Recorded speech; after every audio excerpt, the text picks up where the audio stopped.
Hello friends, good morning. कैसे हैं आप लोग? आई होप आप सब लोग अच्छे होंगे, अपने स्टडी को मज़े में कर रहे होंगे। तो फ्रेंड्स, ये है मॉर्निंग, सुबह 6 बजे का टाइम है और यहाँ पर मैं सबसे पहले ब्रश कर लूँगी प्लस फेस वॉश कर लूँगी। इससे क्या होता है, आंखों में जो भी नींद होगी वो भाग जाएगी। वैसे सुबह 6 बजे अब बहुत ज़्यादा उजाला होने लगा है और सभी जगह सब लोग जाग जाते हैं, तो शोर शराबा भी होता है, तो नींद इतनी कोई खास आती नहीं है। लेकिन फिर भी हमें रेडी होकर के ही बैठना चाहिए, फेस वॉश वगैरह करके। इससे क्या होता है, बहुत ही ज़्यादा पॉजिटिव माइंड होता है और पॉजिटिव थिंकिंग के साथ हम अपनी स्टडी को कर पाते हैं। तो फ्रेंड्स, उसके बाद मैं अंदर आ जाऊंगी और यहाँ पर पीऊँगी मैं 1 गिलास पानी, जो कि नॉर्मल पानी है, मैंने गर्म नहीं किया है क्योंकि अभी गर्मियों का टाइम है तो गर्म पानी नहीं पी पाती हूँ। वैसे आप लोगों को सभी को पता होगा सुबह सुबह मॉर्निंग में पानी पीना कितना हेल्थी के लिए अच्छा होता है, तो सभी लोगों को पानी पीना चाहिए। तो चलो फ्रेंड्स, अब मैं स्टडी करने बैठूंगी और अपनी स्टडी का फर्स्ट स्लॉट स्टार्ट करूंगी। ये लगभग 6:15 बजे का टाइम है और यहाँ पर मैं बैठती हूँ, अपनी स्टडी का फर्स्ट स्लॉट स्टार्ट कर रही हूँ और देखते हैं आज कितनी स्टडी हो पाती है, आज का दिन कितना प्रोडक्टिव हो पाता है।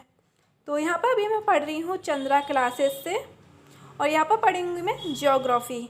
तो जैसे कि आप लोगों को पता है, ज्योग्राफी में हमारे एस्टेट के लिए पूरे 12 टॉपिक हैं और 12 टॉपिक में से आज मैं पढ़ूंगी विश्व का भूगोल।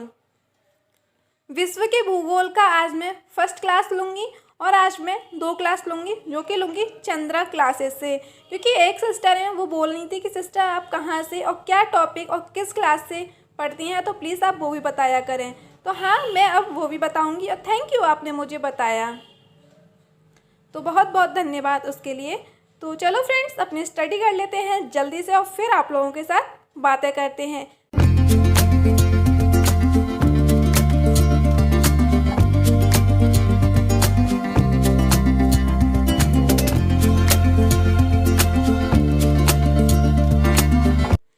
तो फ्रेंड्स, आप लोगों से एक बात और शेयर करनी थी कि जो न्यू स्टूडेंट हैं बीएड बीटीसी वाले, जिनका टेट या सीटेट क्वालिफाई नहीं है, तो उनके लिए बहुत अच्छा इस बार चांस है, क्योंकि अब तक जो सीटेट होता था वो साल में 1 बार होता था और इस बार जो सीटेट होना है वो साल में 2 बार होना है। तो अब फिर से नोटिफिकेशन आ रहा है जो कि अप्रैल में ही आ जाएगा, 1 या 2 दिन में, और उसका जो एग्ज़ाम होने वाला है जो कि जुलाई में होने वाला है। तो आपके लिए बहुत अच्छा चांस है, आप उसकी प्रिपरेशन करिएगा और अपना सीटेट क्वालिफाई करिएगा।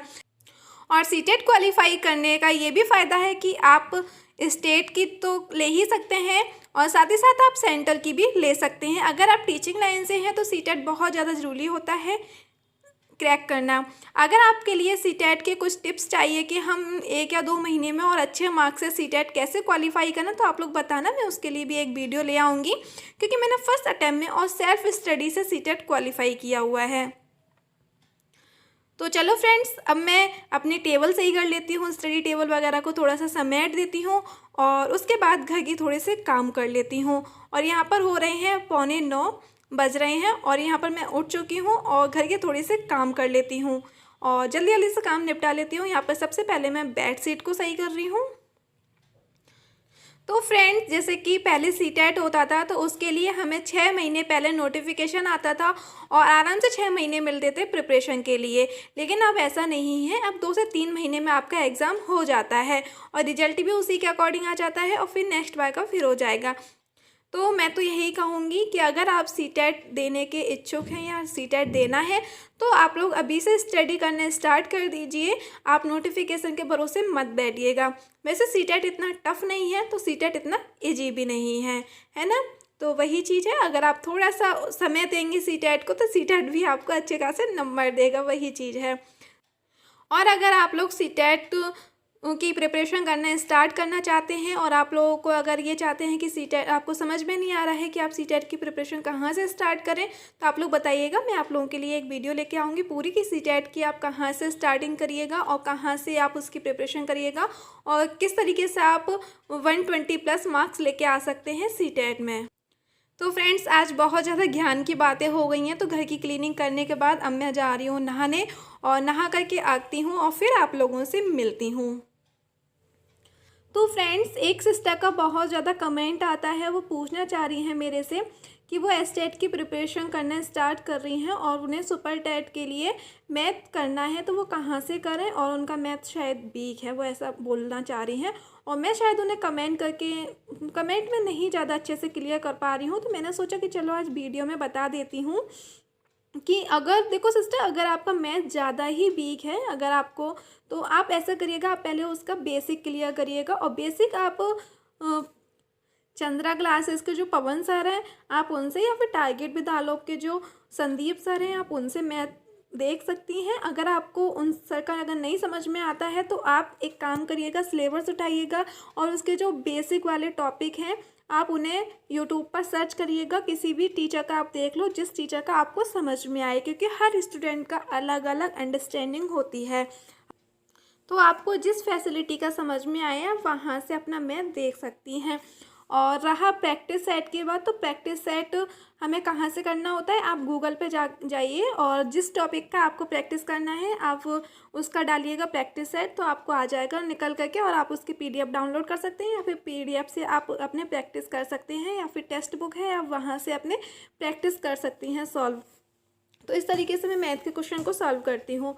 तो आई होप आप लोगों को समझ में आ गया होगा, है ना, कि मैं शायद कमेंट में नहीं समझा पा रही थी। और उसके बाद अब मैं बैठ गई हूँ साइंस करने के लिए, क्योंकि जैसे कि आपको पता है कि मैं अब तक जो साइंस थी वो 6th 7th 8th की SCERT से पढ़ करके कर रही थी, और अभी मैं पढ़ रही हूँ चंद्रा क्लासेस से। अब आप लोग कह रहे होंगे आज ये बड़ा चंद्रा क्लासेस से पढ़े जा रही है। तो फ्रेंड्स ये पेड कोर्स है, पेड कोर्स की जो भी क्लासेस हैं मैं उनके नोट्स बना रही हूँ अभी। और उसके बाद मैं साइंस की 2 क्लास लेने के बाद मैं बैठ गई हूँ प्रारंभिक शिक्षा के नवीन प्रयास, और उसमें पढ़ रही हूँ मैं राष्ट्रीय शिक्षा नीति 1986। जैसे कि आप लोग को पता है, अगर हम टीचिंग लाइन से हैं और टीचिंग एग्ज़ाम की प्रिपरेशन कर रहे हैं तो उसमें राष्ट्रीय शिक्षा नीति 1986 कितना हमारे लिए महत्वपूर्ण है। तो उसके हाँ कुछ महत्वपूर्ण पॉइंट हैं और प्लस कुछ राष्ट्रीय शिक्षा नीति के दोष हैं, तो हमें कुछ महत्वपूर्ण पॉइंट और प्लस दोष भी हमें पढ़ने होते हैं, क्योंकि जो कम क्वेश्चन आते हैं वो इस तरीके से आते हैं, या फिर उसके गुण पूछ लेंगे या फिर उसके दोष। तो चलो फ्रेंड जल्दी जल्दी से पढ़ लेते हैं और अपनी राष्ट्रीय शिक्षा नीति को ख़त्म करते हैं। तो फ्रेंड जब हमें स्टडी करते हैं किसी भी एग्ज़ाम की, मैं ये नहीं बोलूँगी कि प्रॉपर हमें टीचिंग एग्ज़ाम के लिए, हम किसी भी कम्पिटिटिव एग्ज़ाम की अगर हम तैयारी कर रहे हैं तो हमें थोड़ी सी हमें तैयारी करते हुए चालाकी दिखानी चाहिए। अब आप कहोगे कि स्टडी में कैसी चालाकी, तो स्टडी में हमें इस तरीके की चालाकी दिखानी चाहिए कि पहले तो आप सिलेबस देखिएगा और सिलेबस को आप बहुत ही बारीकी से एनालिसिस करिएगा, और प्लस आप प्रीवियस ईयर के क्वेश्चन पेपर देखिएगा और उसमें देखिएगा कि किस टॉपिक से सबसे ज़्यादा क्वेश्चन पुटअप हो रहे हैं। तो जिस टॉपिक से सबसे ज़्यादा क्वेश्चन पूछे जा रहे हैं उस टॉपिक को सबसे ज़्यादा आप स्ट्रॉन्ग कर लीजिए, और सिलेबस में ये भी देखिएगा कि किस टॉपिक से बहुत कम क्वेश्चन पूछे जा रहे हैं, तो उसे भी आप पढ़ना है। ये नहीं है कि आपको छोड़ना है, लेकिन उस पर इतना ध्यान नहीं देना है जितना कि आपको उस पर ध्यान देना है कि कहाँ से सबसे ज़्यादा क्वेश्चन पूछे जा रहे हैं। और प्लस एक पॉइंट का और विशेष करके ध्यान रखना है सिलेबस को एनालिसिस करते समय कि किस टॉपिक को नहीं पूछा गया है हमारे एग्जाम में प्रीवियस ईयर क्वेश्चन पेपर में। तो ये भी साथ ही साथ में देखना है कि कौन सा टॉपिक हमें छोड़ना है, क्योंकि पढ़ते सभी लोग हैं, जो परफेक्ट और सटीक पढ़ते हैं सिलेक्शन उन्हीं का होता है। तो फ्रेंड्स हमें पढ़ते समय हमें थोड़ी थोड़ी सी चालाकी दिखानी चाहिए अपनी स्टडी में, और हमें स्मार्टनेस के साथ हमें स्टडी करनी चाहिए। तो चलो फ्रेंड्स आई होप आप लोगों को समझ में आया होगा मैं क्या कहना चाह रही हूँ, है ना। तो अब यहाँ पे मैं नाइट का समय है, मैं डिनर बनाए आई थी और साथ ही साथ में डिनर खा भी आई थी। तो अब इसके बाद मैं अब यहाँ पर कर रही हूँ मैथ, क्योंकि मैथ आप लोगों को पता है 20 मार्क्स का आने वाला है, और मैथ मेरा भी ज़्यादा खास नहीं है, लेकिन हाँ ये है कि हमें मैथ डेली करना चाहिए, मैथ हमें नहीं छोड़ना चाहिए। हाँ लेकिन अब मैं मैथ को डेली करती हूँ तो थोड़ा बहुत मुझे आने लगा है। तो यहाँ पर मैं कर रही हूँ, प्रैक्टिस कर रही हूँ मैथ की। आप एक बार मैथ का सिलेबस देखिएगा, यूपी टेट का प्लस सुपर टेट का, और प्रीवियस ईयर के क्वेश्चन पेपर देखिएगा, तो आपको यूपी टेट का और सुपर टेट का जो मैथ है वो सिमिलर लगेगा। सिर्फ उसमें 2 टॉपिक चेंज हैं, जैसे कि जो यूपी टेट में उसमें बीजगणित नहीं है, और जो सुपर टेट है उसमें बीजगणित को ऐड किया गया है। और साथ ही साथ में इसे यूपी टेट में सिर्फ और सिर्फ साधारण ब्याज है, और जो सुपर टेट है उसमें साधारण ब्याज प्लस चक्रवृद्धि ब्याज दोनों ब्याज दिया हुआ है। सिर्फ इतना सा चेंज है, बाकी का सारा जो मैथ का सिलेबस है वो सिमिलर है। तो आप अगर यूपी टेट के लिए अगर मैथ पढ़ना चाहते हैं तो आप उसे स्ट्रॉन्ग करिएगा, तो वो आपका जो मैथ है वो सुपर टेट में भी काम आएगा। अगर आप सुपर टेट में सुपर टेट के लिए मैथ कर रहे हैं और अगर आपका यूपी टेट क्वालिफाई नहीं है तो आपका यूपी टेट में भी काम आएगा। मेरे हिसाब से तो आप सुपर टेट की तैयारी करिएगा। अगर आप सुपर टेट की प्रिपरेशन करेंगे तो आपका यूपी टेट नॉर्मली हो ही जाएगा क्वालिफाई, वो भी अच्छे नंबर से, क्योंकि जो 5 सब्जेक्ट यूपी टेट में हैं वो सुपर टेट में भी हैं। तो आई होप आप लोगों को मेरी बातें समझ में आई होंगी। और आज मैंने टारगेट लिया है कि मैथ के 100 क्वेश्चन सॉल्व करना। तो आज मैं 100 क्वेश्चन सॉल्व करूंगी और उसके बाद फिर मैं सोने चली जाऊंगी। ये मुझे लगभग 11:30 बज गए थे 100 क्वेश्चन सॉल्व करते करते।